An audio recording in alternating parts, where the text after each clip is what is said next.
কি নাম গো মা মেয়েটা? হ্যাঁ, তোরে কেউ বা বলে রাশেশ্বরী, কেউ বা বলে রাধা, যে নামেতে কালার বাসি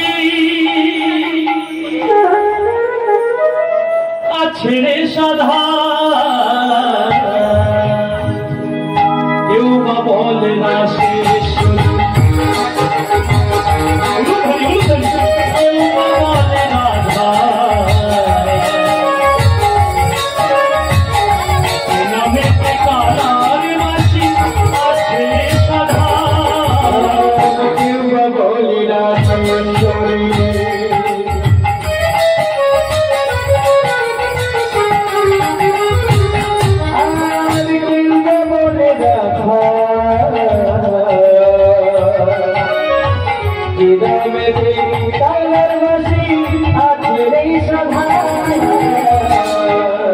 আমরা চিনতে পেরেছি তোমায়। কে আমি?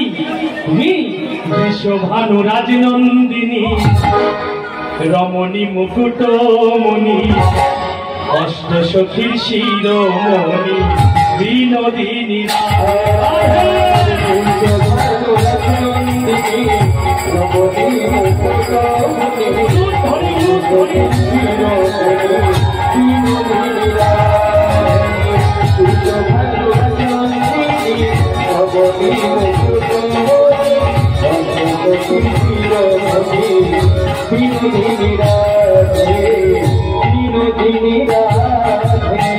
স্বামী গরবীর গরবিনী বৃন্দাবন বিলাস,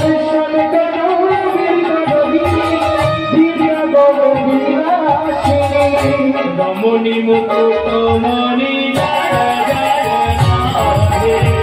বিশ্বভানু মুকুটমণি, অষ্টসখী শিরোমণি, বিশ্বভানু রাজনন্দিনী, রমণী মুকুটমণি, অষ্টসখী শিরোমণি, বিনোদিনী রাধে, বিনোদিনী রাধে, বিনোদিনী রাধে, বিনোদিনী রাধে। বলে কি নাম দিলে?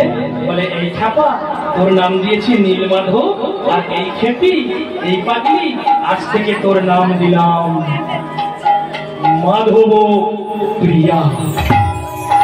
তখন এই মাধু হাত তালি দিচ্ছে, বাহ বাহ দাদা গোসাই খুব সুন্দর নাম দিয়েছো। কি বললে আরেকবার বলো? বলে মাধব প্রিয়া। বলে আরেকবার বলো? বলে মাধব প্রিয়া। বলে আরেকবার বলো? বলে মাধব প্রিয়া। বলে ঠিকই তো বলেছো, ও তো আমার প্রিয়াই করতি।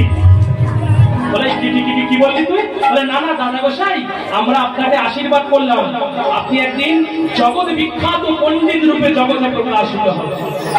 এই বলে মা 8 বছর বয়স থেকে দেখতে দেখতে 9, 10, 11 বছর বয়সে জয়দেব বিরাট পাণ্ডিত্য অর্জন করল। তৎকালীন সময়ে গীত গোবিন্দম কাব্যগ্রন্থে শ্যামদেব নামে একটা পণ্ডিতের উল্লেখ পাওয়া যায়। সেই শ্যামদেব পণ্ডিতকে তর্কযুদ্ধে হারিয়ে আর জয়দেব বিশাল পাণ্ডিত্য অর্জন করল। 11 বছর বয়স থেকে 12, 13, 14, 15, 16 বছর বয়সে জয়দেবের উন্মাদ রোগ হয়ে গেল। বাবা কেন হলো এর কারণ পরে জানতে পারবো। সেই উন্মাদ রোগ হওয়ার ফলে জয়দেব কোনো কথা উচ্চারণ করতে পারে না, শুধু 3টে কথা উচ্চারণ করে। কি? হরে কৃষ্ণ রাম, এই 3টে কথা উচ্চারণ করে, আর কোনো ওয়ার্ড উচ্চারণ করে না। এমন উন্মাদ হয়েছে, তাই উন্মাদ হয়ে ঘর থেকে বেরিয়ে গিয়ে বীরভূম থেকে অনেক দূরে চলে গেছে। এদিকে পুত্রকে দেখতে না পেয়ে পুত্র অদর্শন জনিত রোগে রোগী হয়ে জয়দেবের পিতা ভোজদেব গোস্বামী প্রাণ ত্যাগ করেছে। জয়দেবের একটা বন্ধু ছিল, তার নাম হলো পরাশর। সেই পরাশর জয়দেবকে খুঁজতে বেরিয়েছে। যখনই জয়দেবকে খুঁজতে বেরিয়েছে না, দেখছে জয়দেব একটি গাছের তলায় বসে পাখিদের সঙ্গে আনমনে কি যেন বলছে। পরাশর গিয়ে বলছে, জয়দেব জয়দেব, হ্যাঁ জয়দেব, তোর পিতা চিরদিনের জন্য তোকে ছেড়ে চলে গেছে। জয়দেব বলছে, কি হয়েছে? পরাশর বলছে, বুঝতে পারছে না তো? তাই বলছে, তোর পিতা চিরদিনের জন্য ঘুমিয়ে গেছে। আচ্ছা, আমার পিতা ঘুমোলে কেমন লাগে গো, আমি একটু দেখবো। এই বলে মা জয়দেবকে নিয়ে পরাশর জয়দেবের 2.5 কাঠার ভিটে মাটির জমি কেন্দ্রবিল্ল গ্রামে এসেছে। যখনই গ্রামে এসেছে দেখছে 2.5 কাঠার ঘরেতে জমিদার জনার্দন চট্টোপাধ্যায় আর নায়েব যজ্ঞেশ্বর বসে আছে। এই কথা কম বল বাবা। জমিদার জনার্দন চট্টোপাধ্যায় ডেকে ডেকে বলছে, শোনো বাবা জয়দেব, তোমার পিতা মারা যাওয়ার আগে আমার কাছ থেকে 6.5 গন্ডা ধার নিয়েছিল, সেটা এখন সুদে আসলে 24.5 গন্ডা হয়েছে। তুমি তো ফেরত দিতে পারবে না, তাই তোমার এই 2.5 কাঠার ভিটে মাটিটা তুমি আমাদের নামে লিখে দাও।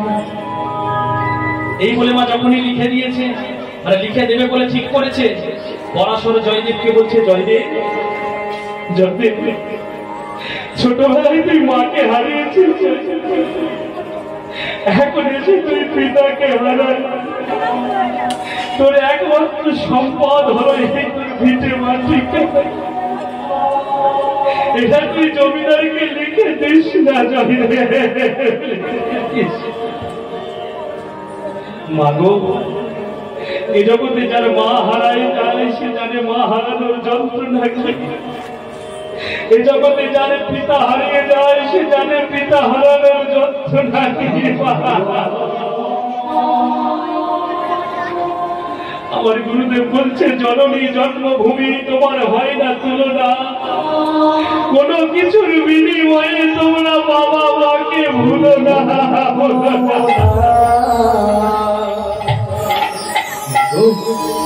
যৌবনে মা কত সুন্দরী, কিন্তু সেই মায়ের সৌন্দর্য ভাটা পড়ে কখন জানো মা? যখন পিতারা মায়ের গর্ভাধারে আমাদের বিন্দু রূপে দেয়, মা গর্ভে ধারণ করে তিলে তিলে আমাদেরকে গর্ভে বড় করে তোলে, নিজের সৌন্দর্যকে ক্ষীণ করে পুরো সৌন্দর্য দিয়ে আমাদের সৌন্দর্য বৃদ্ধি করে। জগতে কুপুত্র যদিও হয়, কুপিতা মাতা কখনো, যত দুঃখ যত ব্যথা থাকে না মায়ের বুকে, তবু ভিক্ষা করে আহারে জোগায় মা সন্তানের।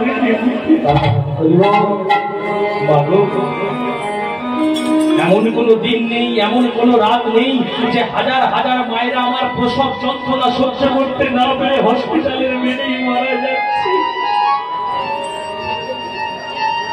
সেই মাকে আমরা কটু কথা বলি, সেই মাকে একটু কথা বলি।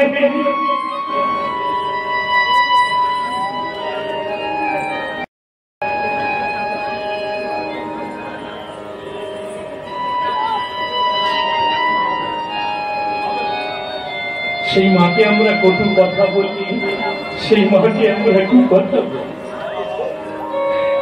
কেউ বলবে না যে বলেছ সে মায়ের চরণ দুখানা জড়িয়ে ধরে বলবে, মা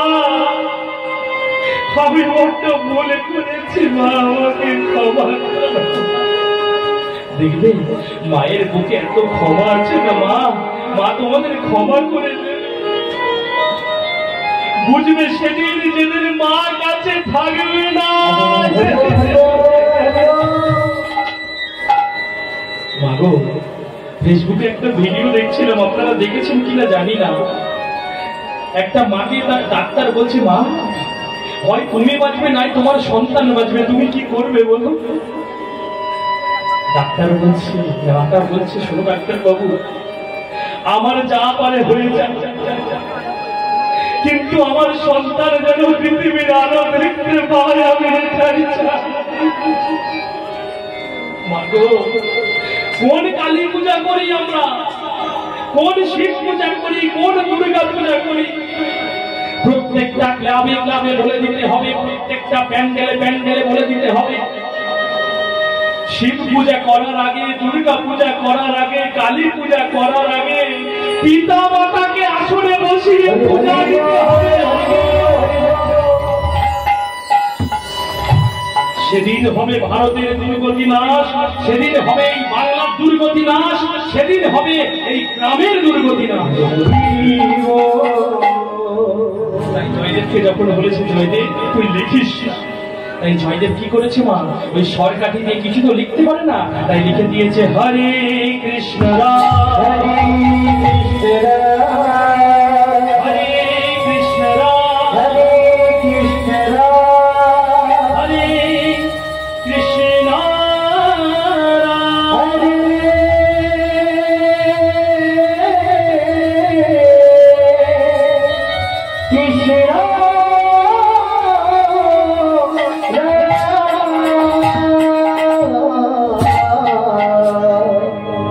তাই জয়দেবকে পরাশর নিয়ে গেল মা। যখনই ওইটা লিখে দিয়েছে, জমিদার বলছে, বেটা জয়দেব, তুমি যদি চলো ডালে ডালে, আমি চলি পাতায় পাতায়, তুমি আমাকে চেনো। এই বলে কালো বস্তু গুঁড়ো করে মা এই কালো বস্তুতে বৃদ্ধাঙ্গুলির ছাপ নিয়ে নিয়েছে। পরাশর কি করেছে মা, জয়দেবকে নিয়ে গেছে কদম ঘণ্ডির ঘাটে। বলছে চলো গিয়ে তোমার পিতার শেষ দশাটা দেখবে। গিয়ে দেখছে পিতার দেহটা চিতাতে দাউ দাউ করে চলছে। আর জমিদার জনার্দন চট্টোপাধ্যায়কে নায়ক যজ্ঞেশ্বর মন্ত্র দিচ্ছে, জমিদার মশাই ও এখন পাগল বলে ওকে দিয়ে লিখিয়ে দিলেন। ও যখন সুস্থ হবে তখন যদি ও বলে আমাকে পাগল ছিলাম বলে লিখিয়ে দিয়েছে, তখন কি করবেন? বলে তাহলে কি করবো? বলে জয়দেবের এই ভিটে মাটিটা আপনি পুড়িয়ে ছাই। এদিকে মা জয়দেবের পিতার দেহটা চলছে, ওইদিকে জয়দেবের কেন্দ্রবিন্দু গ্রামের ভিটে বাড়িটা। পরাশর জয়দেবকে নিয়ে এসে দেখতে পাচ্ছে কি, দেখছে কি জয়দেবের ভিটে মাটি পুড়ে শুধু ছাই পড়ে আছে। পরাশর জয়দেবকে বলছে, জয়দেব দেখতে পাচ্ছ তোমার বাড়ি আছে? তোমাকে আমি বারবার নিষেধ করছি জয়দেব, যেদিন তোমাকে বীরভূমের মানুষ যোগ্য প্রতিষ্ঠা দিয়ে যোগ্য সম্মান দিয়ে বীরভূমের মাটিতে ফিরে আনবে, সেই দিন তুমি বীরভূমের মাটিতে ফিরে আসবে। তার আগে কোনো দিন তুমি বীরভূমে ফিরে আসবে। এই মুহূর্তে তুমি বীরভূম ত্যাগ করে চলে যাও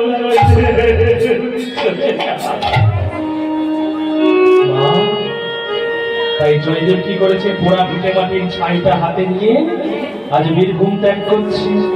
জননী জন্মভূমিষ্ঠ স্বর্গাদপি গরীয়সি, জননী জন্মভূমিষ্ঠ স্বর্গাদপি গরীয়সি, জননী জন্মভূমিষ্ঠ স্বর্গাদপি গরীয়সি।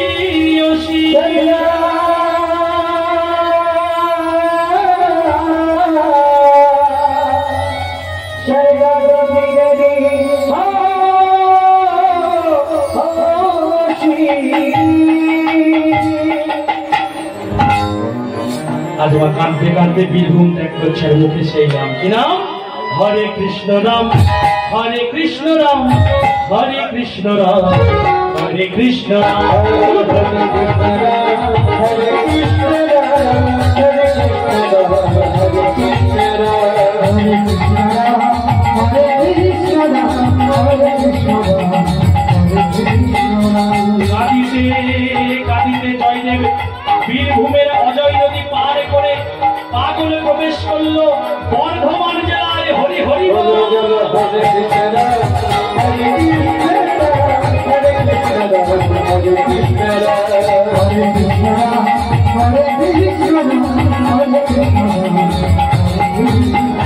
বর্ধমান জেলার প্রত্যেকটা গ্রাম থেকে গ্রামান্তর ঘুরতে ঘুরতে পাগলের এমন ব্রত, পাগল খাবেও না ঘুমাবেও না।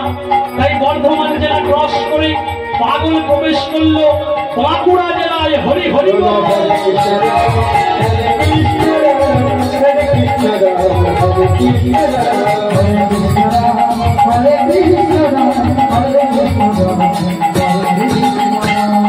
বাঁকুড়া জেলার গ্রাম থেকে গ্রামান্তরে ঘুরতে ঘুরতে পাগল কংসাবতী নদী পার হয়ে পাগল প্রবেশ করলো মেদিনীপুর জেলায়। হরি হরি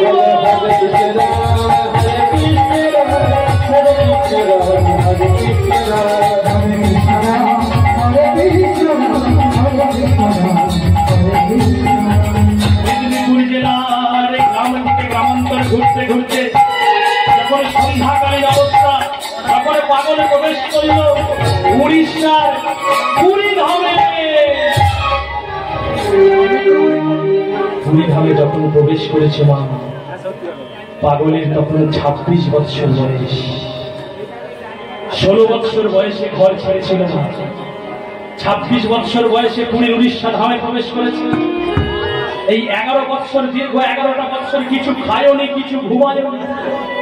রুক্ষ কেশ, মলিন বেশ, খোঁচা খোঁচা দাঁড়িয়ে পুরী জগন্নাথ মন্দিরের চূড়াটা দূর থেকে দেখতে পেয়ে চিৎকার করে বলে উঠল, মাধু তুই এখানে এসে সিংহাসন পেয়ে রাজা হয়েছিস?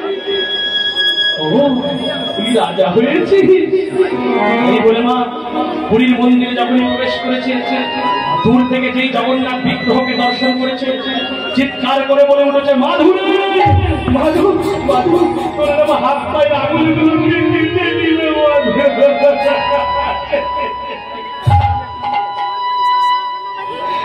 মাধু তাহলে তুই খেতেও পারিস না আর মাধু আমার কাছে খাবি আমার কাছে খাবি এই বলে যেই মা পুরীর মন্দিরের গর্ভগৃহে প্রবেশ করেছে ওই জগন্নাথ মন্দিরের বাইরে পুরীর পান্ডারা মোটা মোটা বেতের ডান্ডা নিয়ে পাহারা দিচ্ছে যেই রুক্ষকে মণিনিবেশ ধরেছে মা দেখছো একটা পাগল তাই ওরা কি করেছে জয়দেবকে ওই বেতের ডান্ডা দিয়ে আর মারতে আরম্ভ করেছে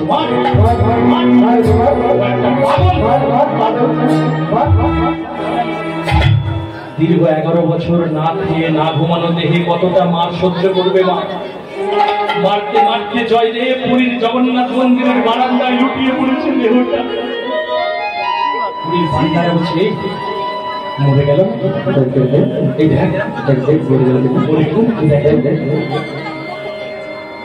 বলছে পুরীর জগন্নাথ মন্দিরে জীব হত্যা এটা যদি কেউ জানতে পারে তাহলে তো কাল থেকে কেউ জগন্নাথ মন্দিরে আসবে না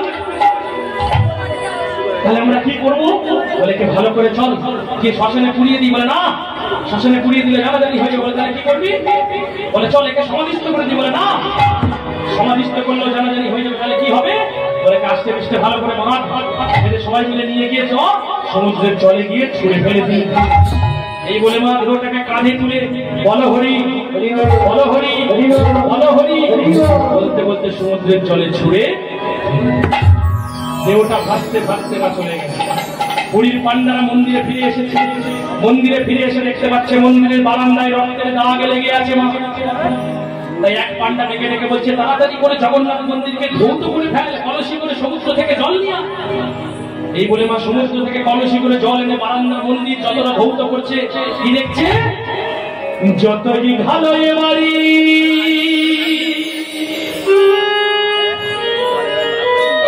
শনিতের উপরে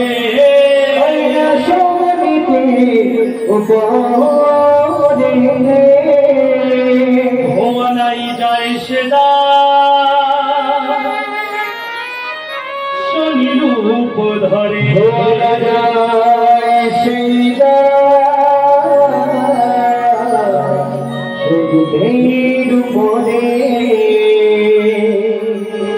যত মা কলসি করে জল ঢালছে তত রক্তের রং আরো গাঢ় হচ্ছে এক পান্ডা বলছে নিশ্চয়ই আমাদের দ্বারা কোনো অপরাধ হয়েছে তাড়াতাড়ি জগন্নাথকে ভোগ নিবেদন করতে হবে ভোগের থালি সাজা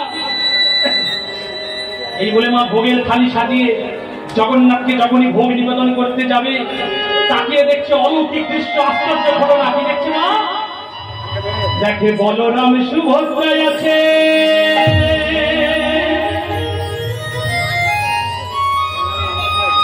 প্রভু আমার জগন্নাথ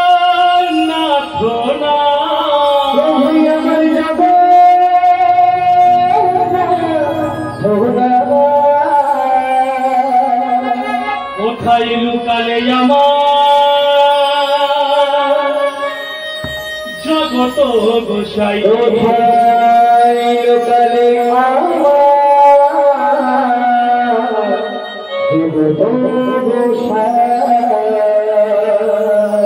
ওহে জগন্নাথ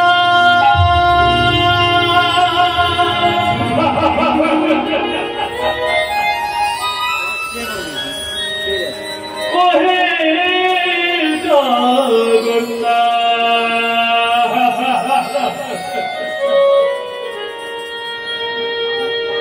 তুমি আমাদের ছেড়ে কোথায় চলে গেলে প্রভু ফিরে আসে যখন জগন্নাথ জগন্নাথ বলে কাঁদছে না মা তখন জগন্নাথ মন্দির থেকে দৈববাণী হচ্ছে উড়িষ্যার অন্য আর না করিব গ্রহ ভক্ত যথা গেছে তথা করিব গম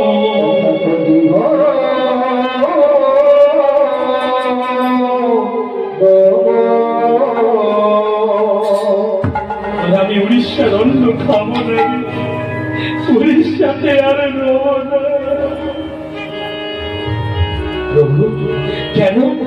আবার কি করলে তুমি মন্দিরে ফিরে আসবে? বলে আমার তোরা যে ভক্তকে মেরে পাগল বলে দাঁড়িয়ে দিয়েছিস, ঝেড়েছিস, সেই ভক্ত যদি আমাকে এসে ভোগ নিবেদন করে তবেই আমি এই জগন্নাথ মন্দিরে ফিরে আসবো, তার আগে কোনোদিন ফিরে আসবো। বলে প্রভু তোমার তো সেই ভক্ত মারা গেছে। ভালো করে লক্ষ্য করে শুনবেন মা জগন্নাথ কি বলছে। কি বললি মারা গেছে? আরে হরে কৃষ্ণ রাম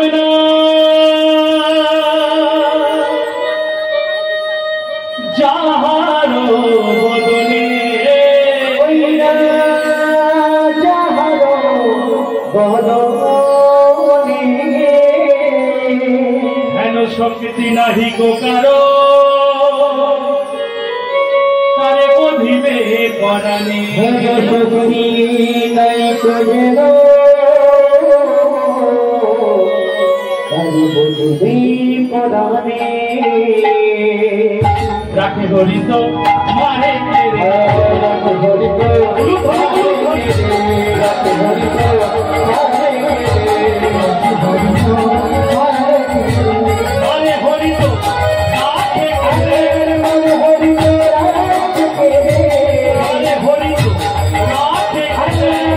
হরিত। আচ্ছা মা, রাখে হরিত সবাই মিলে বলুন, রাখে হরিত মারে হরিত এলআইসি মারে হরিত রাখে এলআইসি করলেই টাকা। রাখে হরিত মারে রাখে হরিত মনে হরিত মনে হরিত রাখে হরিত মারে রাখে হরিত মারে। প্রভু তাকে এত মারলাম, তাকে যে এত মারলাম সে কি করে সহ্য করে? শোনো, তোমরা যাকে মেরেছো বা তোরা যাকে মেরেছিস, ভক্ত অঙ্গে আঘাত আমি পিঠ পেতে সহ্য করেছি। এই বলে মা জগন্নাথ নিজ মূর্তি ধারণ করে গুন্ডিচা মন্দিরে দাঁড়িয়ে পিঠ থেকে চাদরখানা সরিয়ে জগন্নাথ দর্শন করাচ্ছে পান্ডাদের। কি দেখছে? দেখে গুন্ডিচা মন্দির দ্বারে দাঁড়াই আমার প্রভু ভগবান। ওরে সর্বাঙ্গে তা রুধির ঝরে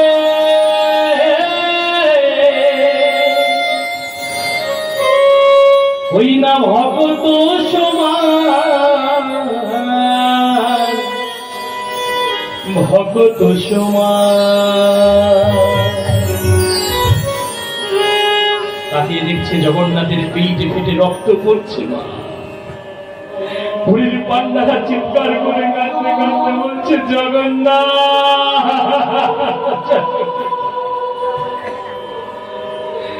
তোমায় এমন করে